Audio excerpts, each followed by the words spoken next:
I'm Chloe Benson, 32 years old, living in Charleston, South Carolina. To outsiders, I had the perfect marriage to Ryan, a charming, warm man adored by my family. But it turned out everything was just an elaborate facade I had foolishly believed for the past 3 years. The trip to New Orleans with my 3 closest friends was a gift to myself after months of grinding at the law firm. We had planned it for half a year. Spa days, food tours, iconic jazz bars. But after just 2 days, everything fell apart. Emily had a seafood allergy reaction, and Lisa got pulled into an emergency at her office, leaving the group deflated. I decided to cut the trip short. All I could think about was Ryan's face lighting up when I showed up early with his favorite beignets and that bourbon he always talked about. I even smiled to myself as I parked in front of our house. I entered through the garage like always, hoping to surprise him, but I was the one who got surprised. From the second floor I heard Ryan's voice, low but crystal clear. "Marriage is just a shackle, Mark. If it weren't for Chloe's family money, I'd have been gone ages ago." I froze on the stairs. Blood rushed to my ears. My heart pounded so hard I could barely breathe. I waited for the laugh, thinking maybe he was joking. But there was only silence. Then Ryan laughed. A cold, bone-chilling laugh. Honestly, playing the perfect husband is easy, especially now that her dad's about to bring me into the executive board. Give it a few more years, and I won't have to pretend anymore. I gripped the banister so tight my knuckles turned white. The financial wife. That's how he called me. After 3 years of marriage, after countless candlelit dinners where he swore I was the woman he had always dreamed of. I don't know how I stayed calm, but I did. I quietly walked back down, grabbed the paper bag with beignets and the bottle of bourbon, and left the house without a word. I parked at the airport lot and sat there for hours, crying until my face was blotchy and swollen. An old woman tapped on my window, asking if I needed help. I forced a bitter smile, shook my head, and told my first lie of the day. My dog just died. When I returned home the next day, I entered through the front door, greeting Ryan with a gentle smile. He hugged me tight, kissed me like nothing had happened, as if the words he spewed 2 nights before were just a bad dream. But I knew, from that moment, I was living with a stranger. A man I'd have to pretend to love just a little longer, long enough to expose everything he was hiding. 5 days passed. 5 days sleeping beside a man who called me a walking ATM, still pretending to believe his cheap, sweet words. 5 days of watching, analyzing his every move, every gesture, seeing the cracks in the narrative Ryan had so carefully crafted. I couldn't sleep for 5 nights straight. Ryan kept holding me like he hadn't shattered my trust with a careless phone call, but I saw him with different eyes now, the eyes of a woman no longer blind. That Friday morning I made my move.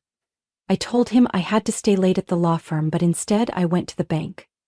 I checked our joint account and wasn't surprised to see suspicious transactions. Ryan had been withdrawing small amounts, $300 or $400, enough to fly under the radar, but in total nearly $25,000 over 6 months. I tracked the withdrawals. Most were made during the so-called investor meetings in Savannah. Strangely, there were no hotel bills, no restaurant charges, nothing legitimate. The money vanished into ATMs around Littleton, his old hometown. My gut told me to dig deeper. I remembered his old gym bag he always took to the gym. Inside, I found a burner phone. A cheap, untraceable phone from a convenience store. He set the password to his birthday. So predictable I almost laughed. But the laugh tasted bitter. Only one number was saved under the letter M. The texts cut through me like knives. "I miss you. Almost there. Just hang in a little longer. Be patient, Marissa. We'll have it all once I make it onto the board. Chloe has no clue." Marissa. A name I had never heard in 3 years of marriage, but she clearly wasn't a stranger to Ryan. And me? I was just a stepping stone to them. I took photos of everything, stored them on an external drive hidden in my office safe. I wouldn't leave a single crack for Ryan to exploit. From now on, I was playing his game, but by my rules.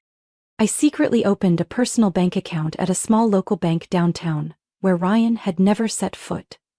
I started transferring money from our joint account into it, bit by bit, never more than $500 at a time, steady as quiet waves wearing down the shore.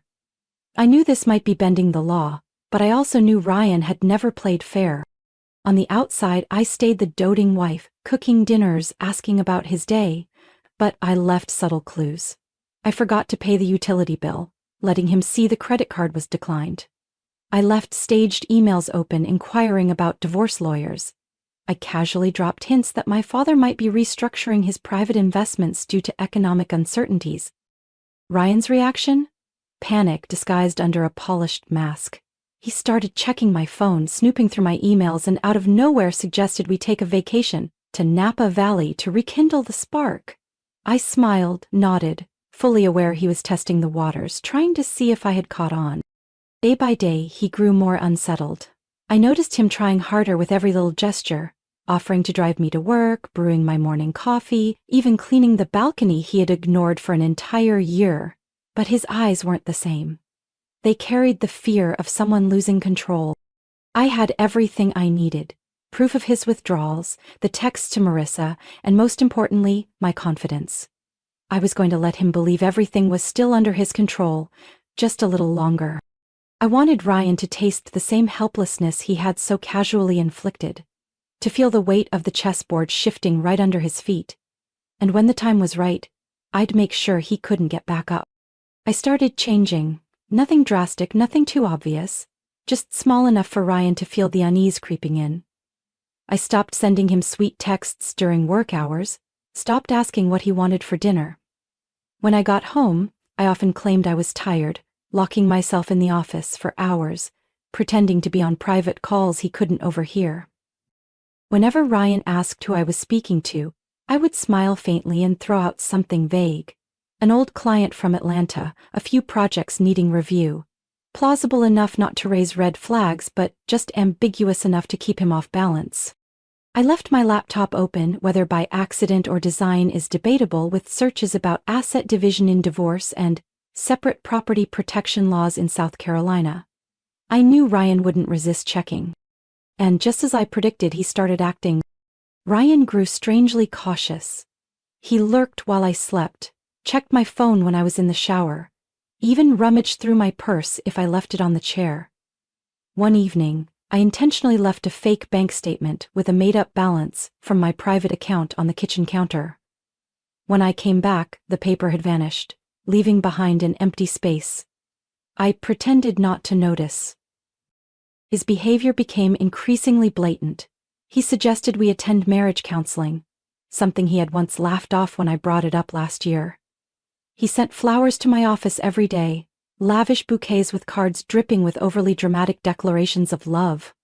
I just smiled thinly when my coworkers teased me about my romantic husband, feeling a bitter mix of contempt and pity rise inside me. The panic was making Ryan reckless. He started randomly checking my schedule, probing about any unusual meetings. Once, when I lied about meeting Loretta at a downtown cafe, he showed up unannounced. He claimed it was a surprise, but the frantic look in his eyes as he scanned the empty cafe where I sat alone said more than words ever could. He was drowning in the quicksand of his own making. The quieter I stayed, the more unhinged Ryan became. I suggested we sleep in separate rooms for a while, using the excuse of needing space to focus on a new project. He agreed. But those nights I caught him standing silently outside my door, ear pressed against it, desperate to catch any hint of what I might be plotting. One morning I missed his call while I was in a meeting. Within 1 hour he had called me 19 times. When I finally answered, Ryan was panting, his voice trembling with fear and desperation. "Are you okay? Did something happen with your family? You're avoiding me, aren't you? Chloe, you can't do this to me." I replied calmly, "What exactly are you so worried about, Ryan? I'm just busy with work." The silence that followed stretched long enough for me to hear the clock ticking on the desk. I noticed him starting to do things he had never done before. Reorganizing the bookshelves, replacing hallway light bulbs, washing the car under the blazing sun. Sudden acts of domesticity so over the top that I didn't need to say a word to know he was trying to prove his presence was still necessary. I didn't give him that chance. I left divorce lawyer brochures in the mail tray on my desk, knowing he would find them and spiral. I casually dropped lines and fake phone calls about my father's company considering changing its asset division policy, loud enough for Ryan to overhear when passing by. He was like a caged animal, getting clumsier by the day, trying to hide his fear. One night I caught him standing frozen in front of the walk-in closet, holding our dusty wedding album. He said he was reminiscing about the early days of our relationship. I just nodded, offering no reaction, letting him drown in the panic he had created for himself. I never thought I could be this calm, but when you live with a man who sees you as a walking bank account, you learn how to be strong without ever needing to appear tough. I wanted him to feel, inch by inch, the coldness seeping into the house that once felt warm to me. And Ryan, even if he didn't fully understand what was happening yet, was beginning to sense the ghost of the truth, the day he feared most was coming closer than he realized. Saturday night dinner went exactly as I planned. I prepared his favorite lasagna, opened the red wine he liked to show off to his friends, even placed fresh lavender on the table, the flower he once said reminded him of when we first fell in love.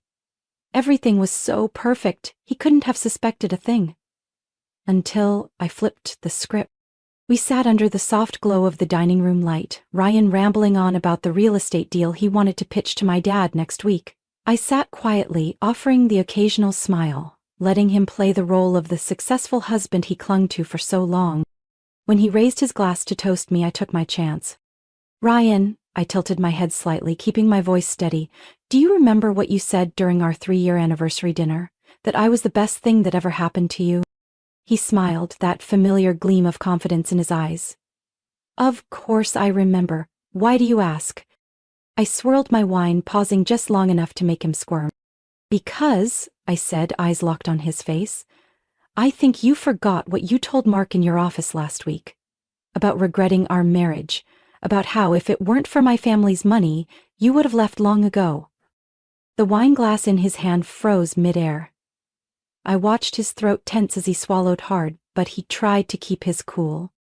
Chloe, you misheard. That was just venting to a friend. Everyone gets frustrated sometimes, says things they don't mean. You know that. Sometimes people say dumb things when they're overwhelmed. I chuckled softly, void of any warmth. Oh, and what about calling me the money wife? Was that part of the frustration too? Or the plan to climb onto the executive board so you'd have more options? Ryan slammed his glass down so hard the wine spilled onto the plate. He threw his hands up, looking like a man backed into a corner. Chloe, please. Let me explain. I've been under so much pressure. From work, from your family, from you. I felt trapped. But I never stopped loving you. I said those things when I was drunk. You have to believe me. I leaned back in my chair, watching the man I once thought was my safe harbor now flailing in his pathetic performance. Interesting, I murmured, because I remember you being completely sober, and sober enough to be texting Marissa. Or was she just another part of your crisis? Ryan turned pale. Now he had no excuses left. He stammered, then broke down in tears. The same tears that once melted my heart now only filled me with disgust. Chloe, you can't throw away everything we've built over one bad night, right? Have you thought about maybe having a baby? It could help us heal things. I laughed. This time the sound was as sharp as a blade. Ryan, I leaned in close, speaking slowly. If you think a baby is going to chain me down, you're just digging your hole even deeper. I stood up, not rushed, not angry. Everything I needed was already in my hands. I looked at him one last time, catching that desperate, broken look in his eyes, and I knew I was in control now. Dinner ended without anyone touching dessert. Ryan sat motionless at the table, clutching his hair in frustration, while I walked upstairs, locked the door, and smiled for the first time in months. Not because I felt victorious, but because I knew the game was over the moment he realized I had heard everything. I didn't give Ryan another chance to act. The next morning I left the house early, leaving him behind with the messy kitchen and the suffocating air of defeat. I went straight to the office of my private attorney, a woman Loretta had introduced me to, someone far removed from my family's social circle. Margaret Fields, a specialist in marriage and asset law, welcomed me into her small but discreet office in West Charleston. She didn't need much explanation. The evidence I brought was enough for anyone to see exactly the kind of man Ryan was. I've seen plenty of complicated divorces, Chloe. she said calmly. But I have to say, your husband isn't just unfaithful, he's stupid. What he left behind, the bank transactions, the burner phone, the texts with Marissa, they're a gift to us. I nodded, needing no more comfort. I no longer needed pity from anyone. Within 1 week, I worked closely with Margaret and my family's financial team. Every joint account, every trust I had once foolishly allowed Ryan to access was immediately frozen. He had no clue. I let him believe everything was fine, letting him play the perfect husband for a few more days. I met privately with my parents on Sunday evening in our family office. It wasn't easy to bring up. My father had always seen Ryan as the son he never had, and my mother once called him the golden son-in-law. But this time I kept my emotions out of it. Once I laid out the evidence, the room fell into a heavy silence. My father, the man who believed he could see through anyone with a single look, said nothing. My mother cried, but she didn't hug me like she usually would. She just whispered quietly, "My daughter doesn't deserve this." I persuaded them to stay silent until everything was settled. My father reluctantly agreed. He had lost his faith in Ryan, but it seemed his disappointment in himself cut even deeper than the betrayal itself. 3 days later, Margaret filed the divorce papers, complete with all the evidence, in court. Ryan was served while sitting in a meeting, pretending to discuss investment strategies with one of my colleagues. The look he gave me, I'll never forget. Shock, panic, then fury. But I only smiled faintly, nodding to him like any partner whose contract I was about to terminate. With irrefutable evidence and the full backing of my family's finance team, the divorce moved faster than I expected. In just 3 weeks, the court granted my request. The marriage was deemed fraudulent from the start, nullifying most of the prenuptial agreements in my favor. Ryan was cut off from every asset, every investment, every trust fund he once bragged about to his friends. He even had the audacity to demand the sports car I had given him for his birthday last year. But Margaret simply played the audio recording of him telling Marissa he only married me for money. The final hearing was swift. No one pitied him. I signed the divorce agreement in Margaret's office, my hands steady, my heart no longer bleeding. When the pen touched the last page, I knew I had closed a chapter I would never allow anyone to rewrite. Ryan didn't even wait the 24 hours mandated by the court. He disappeared from our house that very night. I wasn't there to see him off. I went out for dinner with Loretta, enjoying my favorite steak. The first time in 3 years I didn't have to pretend to be happy. It wasn't about feeling triumphant, I just felt weightless. Ryan always thought he was the one writing the script for our marriage, but he forgot. His so-called money wife could just as easily write her own perfect ending. News of our divorce spread faster than I anticipated. Charleston is small enough for whispers to travel from ear to ear, and fake enough for people to act like they'd never heard a thing when running into each other at charity galas or garden parties. Ryan didn't just lose his financial privileges, he lost the image he had carefully built over 3 years. Those who once called him the perfect son-in-law turned their backs on him overnight. His friends avoided him, business partners kept their distance, and his own family sent me a half-hearted apology text once everything unraveled. I heard through the grapevine that Ryan had moved into a cheap rental apartment in North Charleston, a far cry from the lavish dinners and suffocating cocktail parties he used to thrive on. But he wasn't alone. Not long after, Loretta sent me a photo. Ryan hand in hand with a tacky blonde woman at a cheap bar near Littleton. Marissa, the same woman from those sickly sweet messages he sent while lying next to me. The one he promised a royal life once the plan was complete. I wasn't surprised, nor was I angry. I quietly saved the picture as a reminder that when someone used to leech off others loses their lifeline, they quickly look for a new target. A week later, I received an email from Marissa herself. Her tone was defiant, laced with arrogance. "Chloe, I know it must hurt to see Ryan finally happy with someone he truly loves, but you don't need to worry anymore. He chose me." I laughed. No rage, no bitterness. I replied with just one line. "Good luck, Marissa, you'll need it." I didn't need to explain, she would figure it out soon enough. What Ryan did to me, he would do to her. Men like him don't change. They only change their targets. As for me, I moved out of the house that was never truly a home just 2 weeks after the final hearing. I rented a small apartment by the river, where I could sit for hours on the balcony, watching the sunset ripple on the water with no one to interrupt me. I painted the walls in my favorite cream color, hung paintings Ryan used to mock as too girly. Those little things, which once seemed insignificant, made me feel, for the first time in years, that I was truly living for myself. The first few nights in my new place weren't easy. I didn't cry because I missed Ryan. I cried because I mourned the version of myself who once believed in a love that turned out to be a lie. But that pain didn't last. It made room for a kind of freedom, lighter than anything I had ever known. My parents, after dealing with their own heartbreak, slowly became more proactive in reconnecting. My dad would sit with me on late evenings, saying little, just sharing a beer and watching baseball like we did when I was a kid. My mom sent me links to articles titled things like, "Signs He's a Gold Digger." I only smiled politely but appreciated her heart was in the right place. Loretta became my inseparable companion. She dragged me to yoga classes, hiking trips, and cooking classes I had always been hesitant to try. I made mushroom risotto for the first time, and no one tried to take over the kitchen. I gradually reclaimed the pieces of myself I had lost in my marriage to Ryan. I laughed out loud in coffee shops without caring about the looks I got. I embraced quiet evenings alone with a glass of wine and an old jazz playlist Ryan used to mock.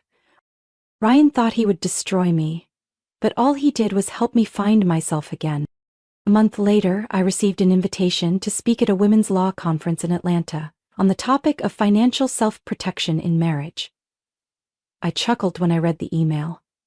I figured maybe it was time to tell my story, but not with bitterness. Just the story of a woman who had once been seen as a walking wallet and learned how to lock that wallet, and her heart at the right place at the right time. My new apartment was on the 3rd floor of a small building near Charleston's historic district. It didn't have a big backyard, no luxurious living room like the house I once shared with Ryan. But from my bedroom window I could see the cobblestone street leading to the river. For me, that was enough. I chose the paint colors myself.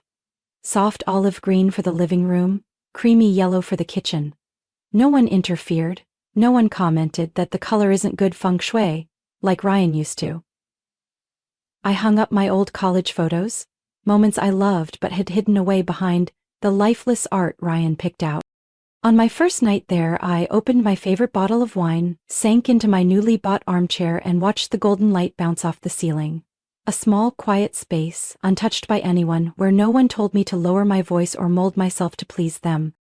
I spent time rediscovering things I had abandoned. I signed up for a pottery class every Wednesday night. Beneath the clumsy glaze and awkward shapes, I realized how long it had been since I let my hands create something I truly loved. I also started reading old books, things Ryan used to scoff at as a waste of time. On Sunday mornings, I rode my bike along the river, breathing in the salty ocean air. I smiled when I caught myself humming along to an old song playing in my earbuds, not even realizing it. For the first time in years, my laughter wasn't forced. After everything, my parents also became a stronger anchor than ever. Family dinners were no longer a stage for Ryan to brag or control the conversation. My dad grew quieter, but each time he patted my shoulder, his eyes said more than 100 words. My mom?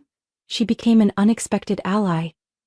She no longer sent me articles about spotting a gold digger, but instead recipes for the apple pie I loved most as a child. Loretta never left my side. She pulled me into endless coffee dates where we talked about everything but Ryan. We attended art exhibitions, outdoor indie concerts, the kind of things Ryan once sneered at as stuff for dreamers stuck in a fantasy world. Sometimes I still ran into old acquaintances of Ryan's around the city. They looked at me with a mix of pity and curiosity. I just smiled faintly, walking past them as if they were nothing but blurry shadows. Ryan used to be my entire world. Now, he was just an outdated name I no longer cared to mention. My life slowly filled with genuine connections. I learned how to say no to things that didn't make me happy. I realized sleeping alone wasn't as scary as I once thought. In fact, It became a time where I could listen to myself, healing invisible scars I had once pretended weren't there. One late night, I received another email from the Atlanta conference. They invited me to be a speaker for the panel on protecting women's financial rights in marriage. I spent a night thinking it over, then typed out my acceptance. Not because I wanted to relive the old story for sympathy, but because I wanted other women to know freedom doesn't come from anyone but yourself. Ryan had taught me the most expensive lesson of my life, and I knew I would never forget it. But I also wouldn't let the past hold me back anymore. The next morning, I brewed a cup of black coffee and stood on the balcony, watching the faint outlines of sailboats in the distance. I didn't need fancy dinners or expensive gifts. What I needed was peace. And I knew, this time, no one could take it away from me.